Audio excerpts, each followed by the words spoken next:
Ukrainian President Volodymyr Zelenskyy was in Berlin today for his third meeting with the German Chancellor since Friedrich Merz took office this month. The message today: more support for Ukraine and that Russia's refusal of peace talks will have real consequences.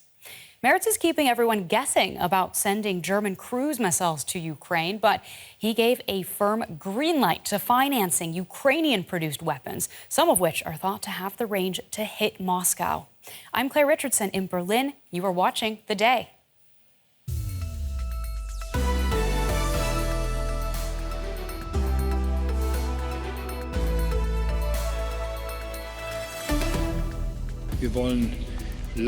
We want to enable far-reaching weapons. We also want to facilitate joint production. There's an agreement about investment in Ukraine, especially in the production of weapons and in the production of drones. Ukraine will be able to defend itself fully, including against military targets outside its own territory. They are constantly looking for reasons to postpone a format which can bring an end to the war. We will continue to increase the pressure on Russia. To our viewers around the world, welcome. We begin the day in Berlin, where Chancellor Friedrich Merz welcomed Ukraine's President Volodymyr Zelenskyy earlier today. Ahead of the meeting, Merz had angered Moscow by saying that Western weapons to Kyiv would now be free of range limitations. Now, that fueled speculation that Germany might use Zelenskyy's visit to announce the delivery of advanced Taurus cruise missiles, which Ukraine has long been asking for. Well, that announcement didn't come, but instead, Merz made a pledge to help Ukraine develop and produce its own long-range missiles that can strike deep inside Russia. A modified version of Ukraine's Neptune cruise missile, known as Long Neptune, has a reported range of 1,000 kilometers. So we'll talk about the implications of that in just a moment, but first, this report. A bumpy start to the Ukrainian president's visit to Germany. Could you just give us a second? I think translation is not working. You didn't have translation? And still? Now you have? No, we don't have it either. So we check that. Give us a second. Okay. German technology. It's okay. It's okay. But behind closed doors, they dealt with serious issues. The key question: how can Germany boost Ukraine's ability to defend itself against Russian aggression? One answer: financial backing to help Ukraine produce long-range weapons that could be used against military targets on Russian territory within weeks. Today, our defense ministers will sign a declaration of intent on the procurement of long-range weapon systems from Ukrainian production, so-called long-range fires. There will be no range limitation. This will enable Ukraine to defend itself fully, including against military targets outside its own territory.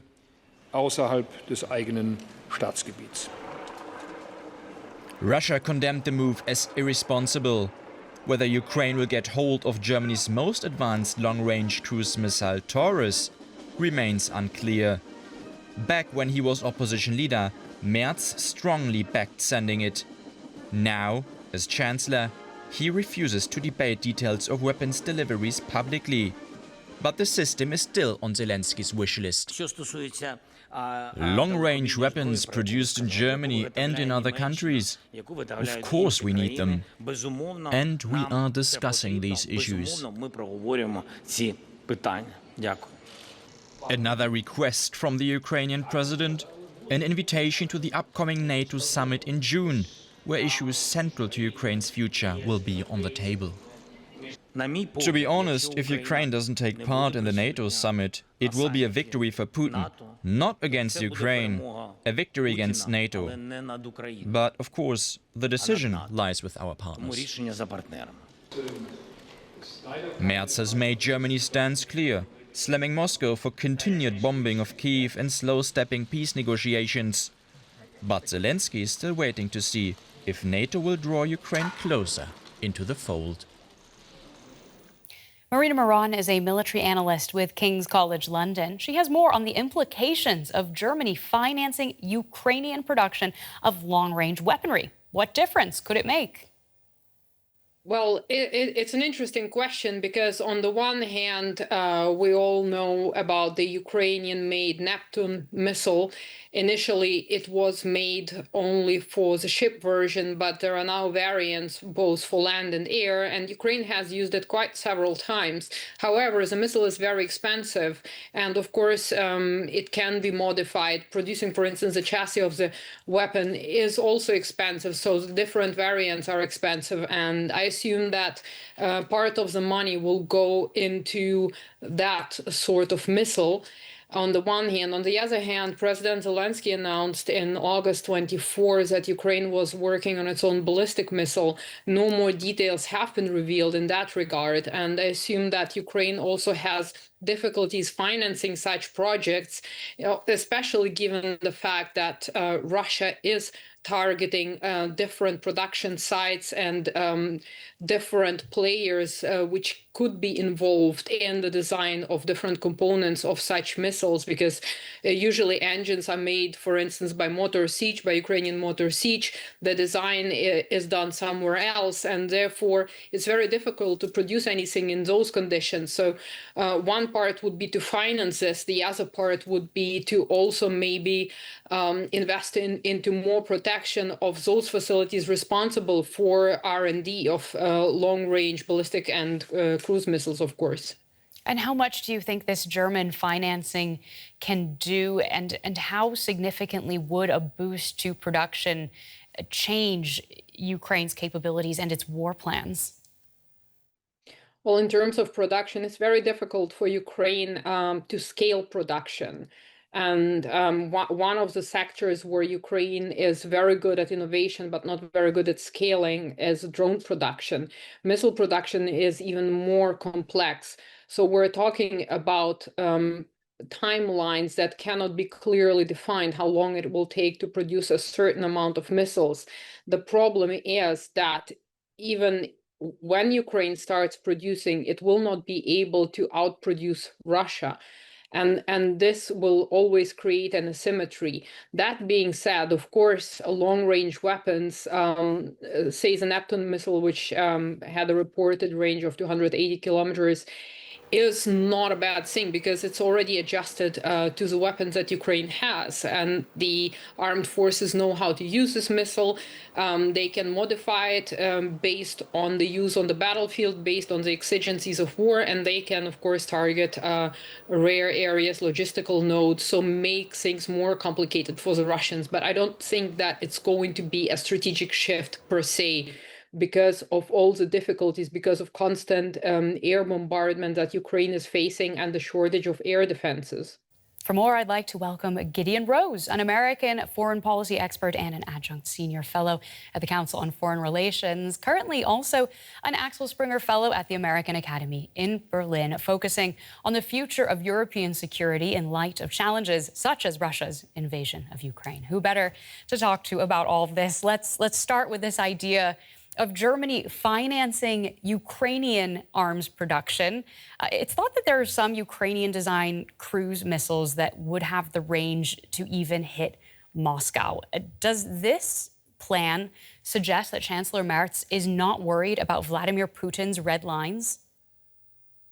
Well, I don't think at this point anybody really cares that much about Putin's red lines because he's kept them shifting so much. And so the real question is not so much what Putin says, but how do you think he will react? And is this a red line you actually have to take into account? And I don't think that that necessarily is going to stop Germany from doing what it needs to do to keep Ukraine in the game, which is the bigger picture here. It's not so much any one particular weapon system. It's ultimately, are you going to let Kyiv fall to Moscow? And I think the new German government is committed not to do that.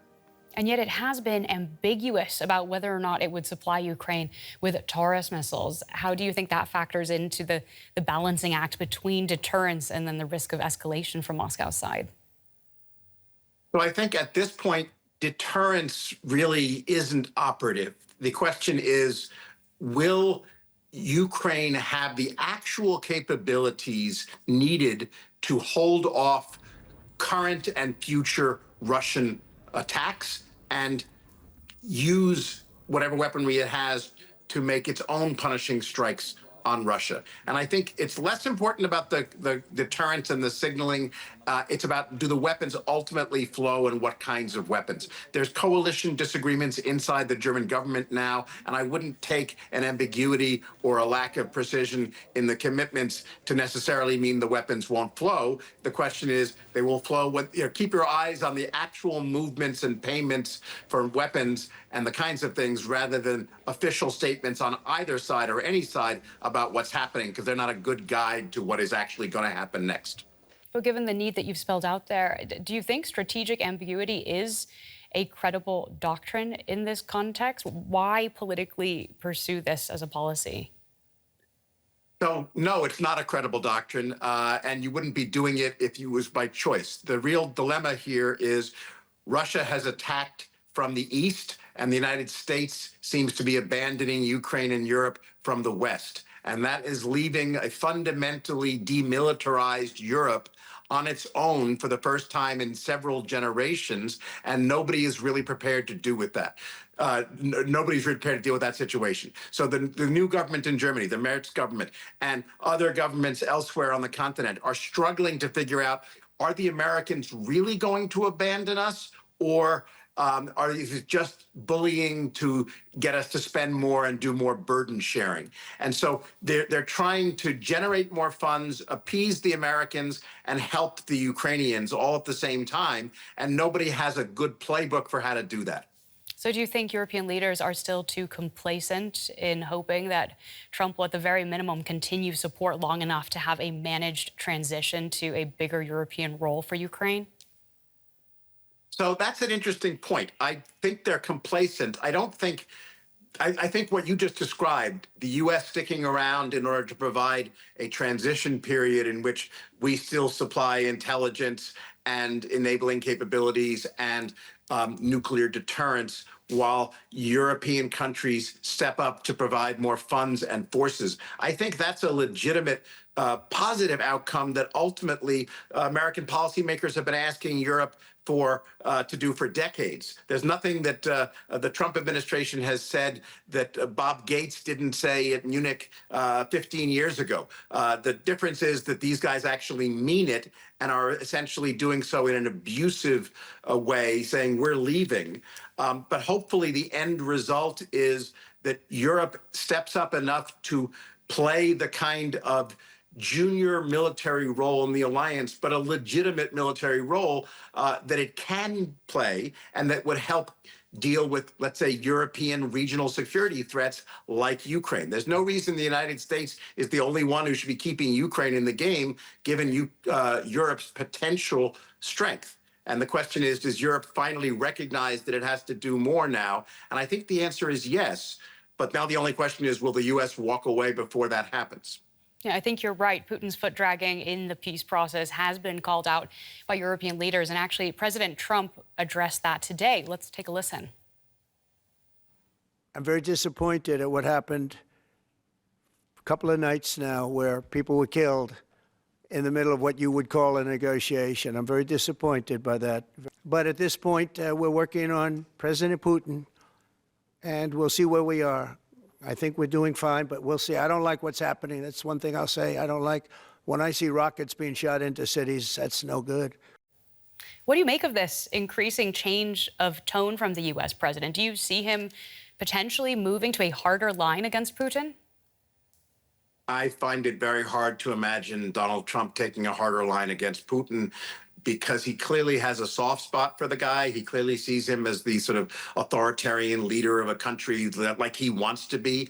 And he clearly has a particular animus against Ukraine, whether it's from the first impeachment or Biden stuff or otherwise. But I don't see him doing more to help Russia. The question is whether, or more to penalize Russia. The question is, will he stop helping Russia, and will he stand in the way of others helping Ukraine? I think the best you could hope for at this point is Washington allows Europe to help Ukraine while continuing to provide intelligence support and some other deterrence and broader efforts. But I think the bulk of the military burden going forward of military aid is going to have to come from Europe, maybe even by a scaled up Danish model in which the Europeans pay the Americans to send arms to Ukraine. Well, does Trump care enough about Ukraine and the future of security in Europe to make that possible?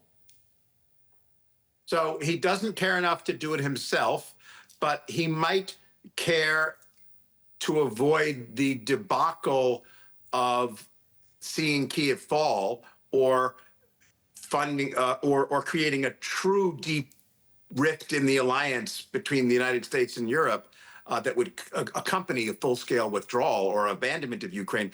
That might be enough to allow him to step back and say, okay, well, at least they're paying for it. And I think at this point, unfortunately, that's the most we can hope for in the short term, which leaves the long-term question of European security and who is going to provide for it very much up in question. Well, thank you so much for joining us to discuss all these questions. That is Gideon Rose joining us today from New York City.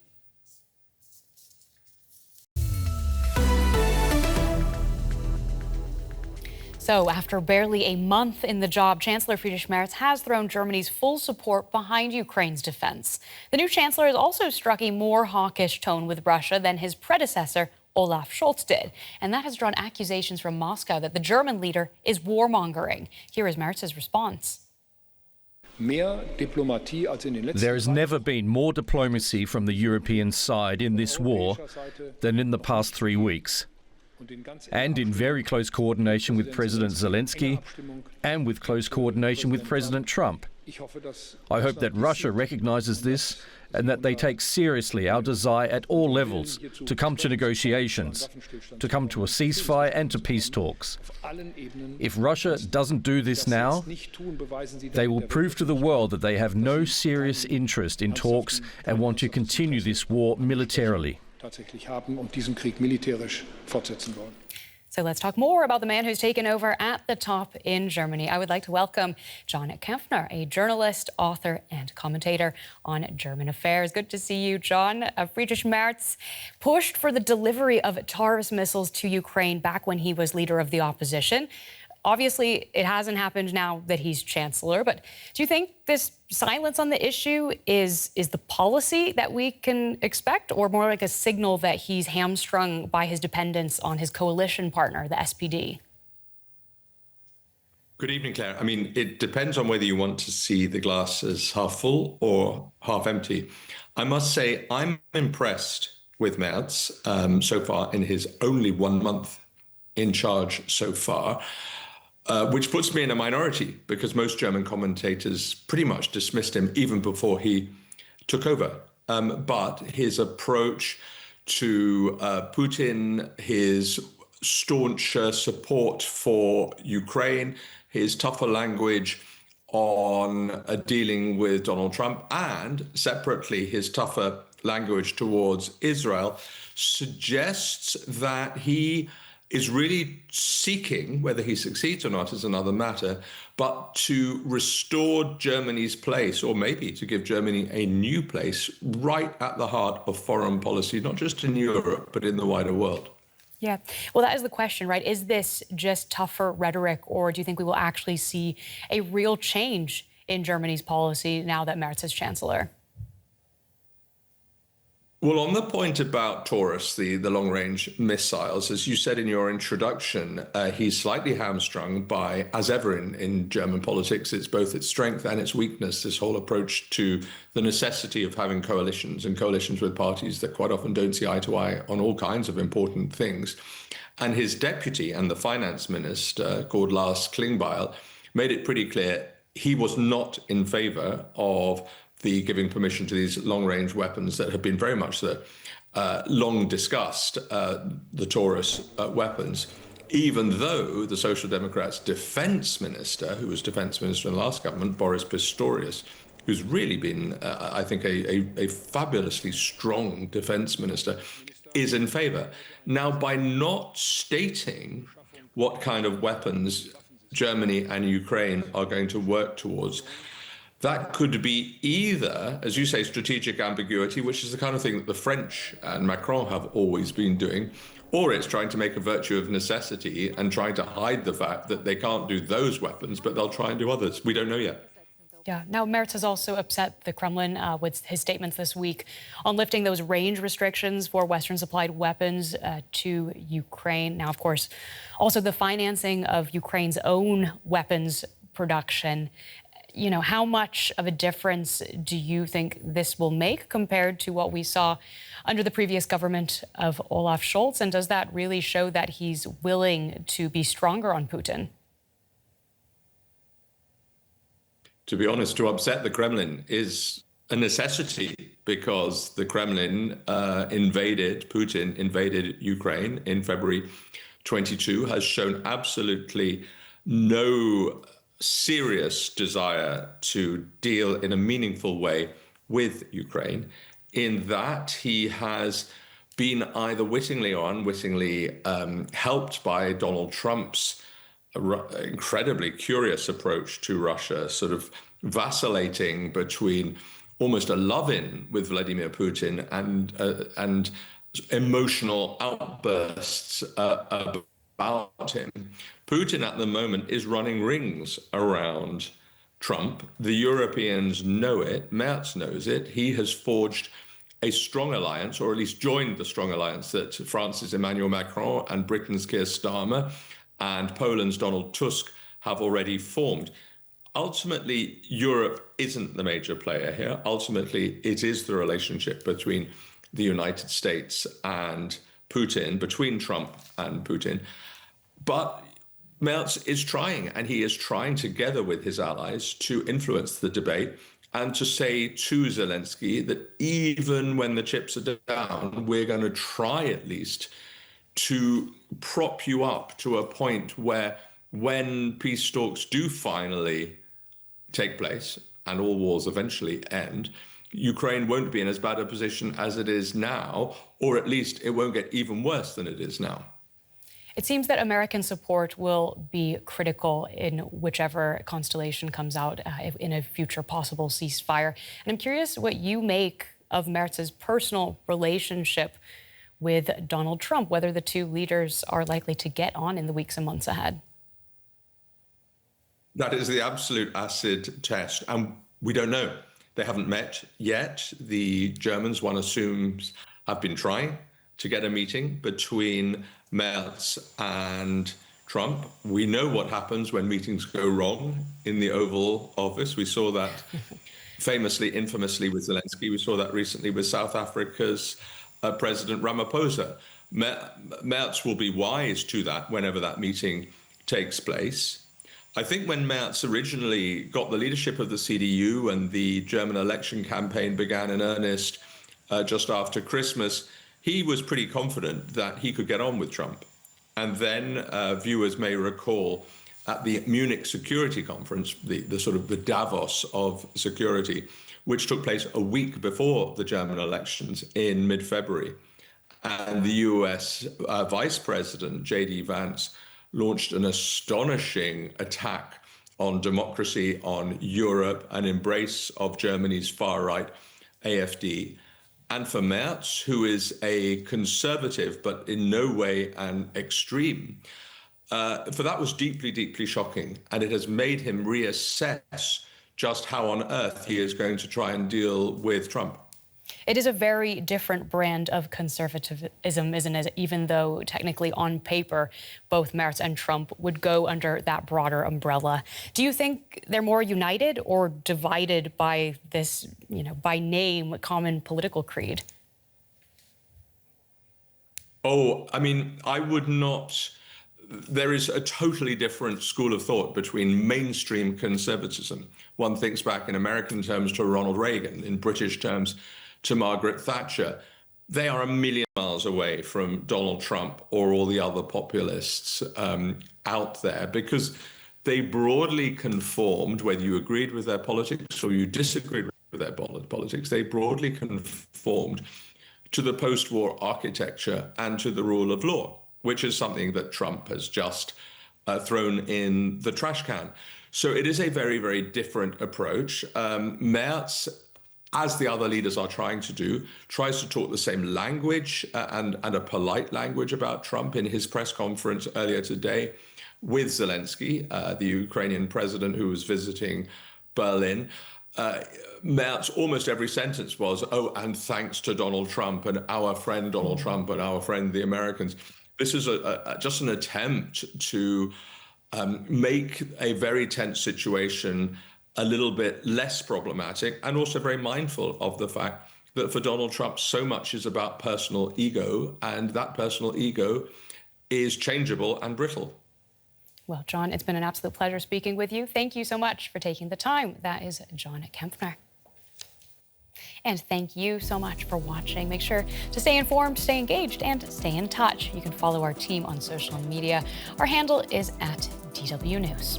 I'm Clare Richardson. From me and the whole team, we thank you again for joining us.